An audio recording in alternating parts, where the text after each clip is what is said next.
The second-generation Volvo S60 appeared in 2010 as a V60 sedan and station wagon. And 3 years later there was a restyling, during which not only the appearance, but also the range of engines changed. New turbocharged gasoline engines of the Drive family with a volume of 1.5 liters, 152 horsepower, and 2.0 liters, 190, 245 and 306 horsepower, were installed on the updated cars. However, the line of previous engines, Turbo 4 with a volume of 1.6 liters, 150 and 180 forces, as well as a 2.5 liter or 5, 245 horsepower, and a 3 liter or 6 with 306 forces, remained in service until 2015. But the dual-clutch robotic boxes that had proven themselves not from the best side, which worked in tandem with 1.6-liter engines, after restyling, were not put on cars for the Russian market. But no matter what transmission the used S60 meets, its body must be in perfect condition.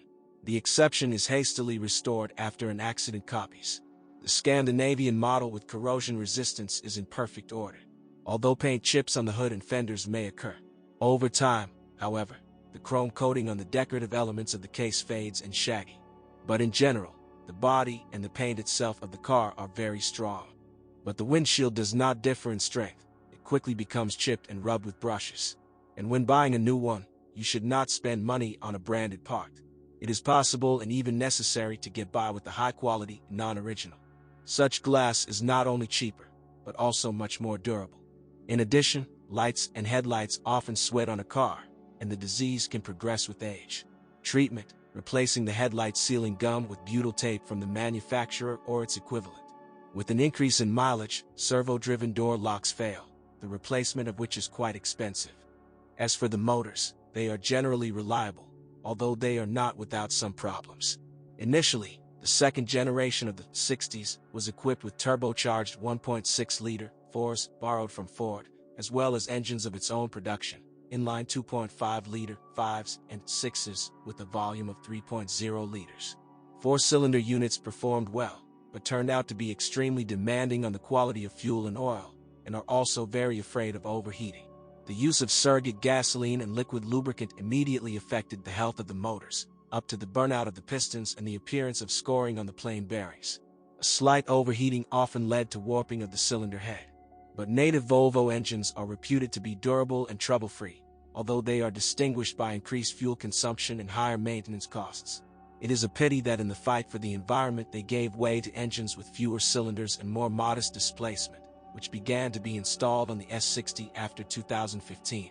By and large, these are Ford's 4s with a volume of 1.5 liters and 2.0 liters with the turbocharger of the EcoBoost series.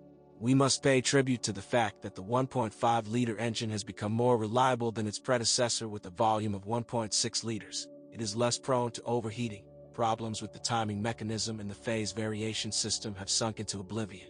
However, due to the rather high degree of forcing the engines, their resource still leaves much to be desired. Therefore, apparently, the Swedes removed the 1.5-liter 4 with a capacity of 182 forces from the Russian engine line. If on a 2.5-liter 5s the turbine takes care of about 250,000 kilometers or more, then on downsizing engines it wears out after 150,000. And by 100,000 kilometers, the crankshaft oil seals can get wet, the boost pressure control solenoid valve fails. The part costs about 6,500 rubles, and about the same amount we'll have to pay for the work. There are questions to 2-liter engines. The water pump wears out ahead of time. Claims are being received for uneven operation of engines at idle. However, servicemen assure that this is their specificity. Worse, when after 100,000 kilometers the turbocharger becomes unusable. If the car is under warranty, the replacement at the dealer will be free, but the second owner will have to pay more than 100,000 rubles for installing a new node. It is not uncommon for owners to do chip tuning, especially for 190 horsepower engines, increasing their power to 245 or more. We recommend avoiding such cars. No one knows how long a chipped engine will last after that and what troubles can happen to it in the future.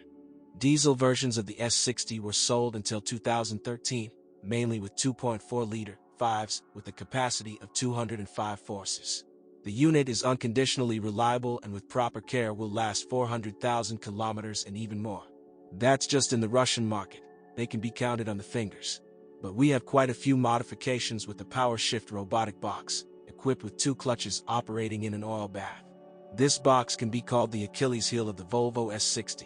It starts to push and stumble sometimes after 30,000 to 50,000 kilometers of run. And although the unit was repeatedly upgraded and reflashed electronic brains, it did not become noticeably more reliable.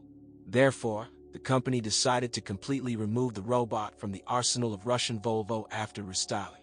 Moreover, along with power shift, the manual transmission was also abolished. All the 60s younger than 2013 come with 6-speed automatic, and the most powerful versions come with 8-band automatic transmissions. Both boxes are not burdened with problems, and after the upgrade, the 6-speed has become even more reliable. There have been no complaints about the 8-band automatic transmission at all. Dealers recommend changing the oil in them every 60,000 kilometers on average. The all-wheel drive transmission with Haldex clutch is also hassle-free. Its units are subject to lubrication every 60,000 to 80,000 kilometers. After a run of 150,000 kilometers, the drive shaft crosses and the outboard bearing will remind of themselves. By 150,000 kilometers, pay attention to the wheel drives. If during acceleration or at speed strong vibrations are felt, and when starting off with the wheels completely turned out, a crunch is heard, immediately go to the service to replace the external CB joints. At the same time, check the condition of the internal grenade. By this run, it usually stays at the end of its resource. You can also buy a non-original part. There are a lot of offers on the market, but it is better to find the original. As experience shows, the branded grenade nurses much longer. The suspension of the 60s is strong. True, the chassis parts are very expensive. For example, the front levers change only assembled with ball bearings and silent blocks, and the kit costs about 20,000 rubles. Although the same suspension elements can be bought cheaper if you order non-original parts. If dealers ask for native shock absorbers from 9,000 to 11,000 rubles per piece, then a high-quality non-original of a famous brand will cost half as much.